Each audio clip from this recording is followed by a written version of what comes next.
28 ফেব্রুয়ারি রাতের আকাশে দেখা যাবে বিরল এক মহাজাগতিক দৃশ্য। সূর্যাস্তের পরই আকাশে দৃশ্যমান হবে একই সরলরেখায় 6টি গ্রহ, যাকে প্ল্যানেট প্যারেড বা গ্রহের বিন্যাস বলা হয়।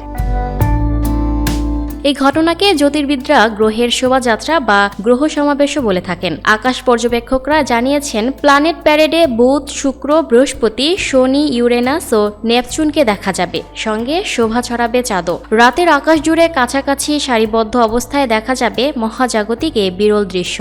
ব্রিটিশ সংবাদ মাধ্যম বিবিসির প্রতিবেদন থেকে জানা গেছে, জ্যোতির্বিদরা জানিয়েছে শুক্র, বৃহস্পতি ও শনিকে খালি চোখেই দেখা যাবে, তবে বুধকে পশ্চিম দিগন্তের কাছাকাছি নিচু অবস্থানে দেখা যাবে। আর ইউরেনাস ও নেপচুন দেখতে হলে দূরবীন বা ছোট টেলিস্কোপের প্রয়োজন হবে।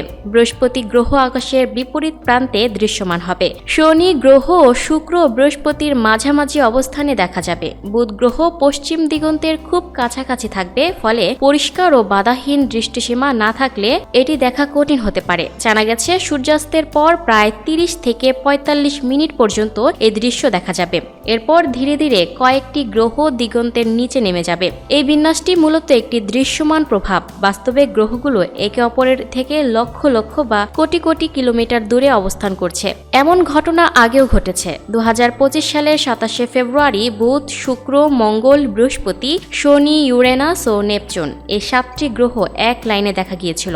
এমন দৃশ্য 2040 সালের আগে আর দেখা যাবে না। জ্যোতির্বিদরা জানিয়েছেন, একসঙ্গে একাধিক গ্রহ যখন আকাশের তুলনামূলক সংকীর্ণ অংশে অবস্থান করে, তখনই এমন গ্রহ সমাবেশ দেখা যায়। এই বিশেষ দৃশ্যটি উত্তর গোলার্ধ থেকে তুলনামূলকভাবে বেশি স্পষ্টভাবে দেখা যাবে বলে আশা করা হচ্ছে।